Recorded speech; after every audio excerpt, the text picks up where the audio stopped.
Tô aguando meu pezinho da abacaxi aqui, ó, que tá com abacaxi. Vocês já viram, minha gente, que coisa linda o abacaxi, olha que lindo. Tirar até uma foto pra mostrar a minha avó, isso é uma riqueza de Deus. Plantei esse abacaxi já faz mais de 2 anos, eu acho, há uns 2 anos que eu plantei esse pé de abacaxi. Eu plantei dessa coroazinha aqui, ó, que ele bota. Aí agora que ele começou a botar. Aí esse aqui é tudo filhotinho, ó, pra gente plantar, entendeu? A gente planta e a gente vai fazer uma carreirinha aqui, ó.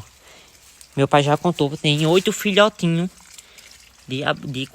esses zoinhos aqui, ó, pra gente plantar. Aí a gente vai lá, como ele crescer, amadurecer, né? Eu não sei como é que ele demonstra que ele tá maduro. Tem que pesquisar na internet, como ele vai crescer, ao zoinho, tira ele, aí tira o zoinho e planta. Eu nunca comi abacaxi na minha vida, que foi eu mesmo que plantei. Acho que nem meu pai. Meu pai é mais velho, muito mais velho do que eu, né? Meu pai planta essas coisas.